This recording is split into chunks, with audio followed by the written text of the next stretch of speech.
আমাদের আরবি ভাষাতে একটা বর্ণ আছে, বর্ণটা হলো হা। বর্ণটা কি? আবার বলেন হা, বলেন হা। বর্ণটা যদি কারো অশুদ্ধ হয়, তার বিসমিল্লাহির রহমানির রহিম অশুদ্ধ। হা বর্ণটা যদি অশুদ্ধ হয়, সুবহানাকাল্লাহুম্মা, তার সানা অশুদ্ধ। হা বর্ণটা যদি অশুদ্ধ হয়, আলহামদুলিল্লাহি রাব্বিল আলামিন অশুদ্ধ।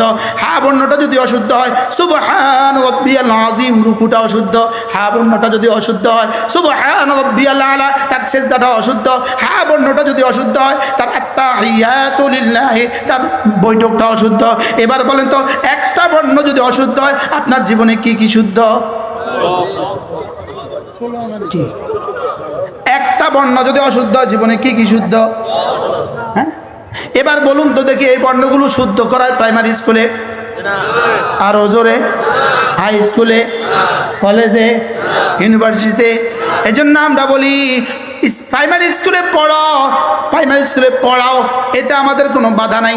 হাই স্কুলেও পড়াও, এতে বাধা নাই। কলেজে পড়াও, এতেও কোনো বাধা নাই। লেকিন তোমার বাচ্চা যদি কোরআনে কারিম শুদ্ধ না পড়ে, খোদা না খাস্তা, বাচ্চাও জাহান্নামী, তুমিও জাহান্নামী।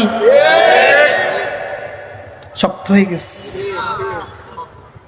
একটু আগে না কইলাম হা অশুদ্ধ হইলে আপনার কি কি অশুদ্ধ? তো সব যদি অশুদ্ধ হয়, জান্নাতে যাবে কিভাবে? তাহলে এবার বলুন তো, আপনার বাচ্চাকে হা শুদ্ধ করা দরকার আছে না নাই?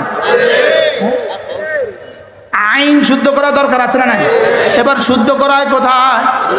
আরো জোরে সবাই বলেন, এক আওয়াজ, জোরসে বলো।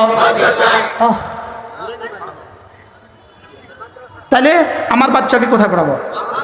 এবার যদি স্কুলে পড়তেই হয়, এবার যদি স্কুলে পড়তেই হয়, আগে কোরআন কারীমে বিশুদ্ধ তেলাওয়াত শেখান, এরপরে যেখানে ইচ্ছা সেখানে দেন।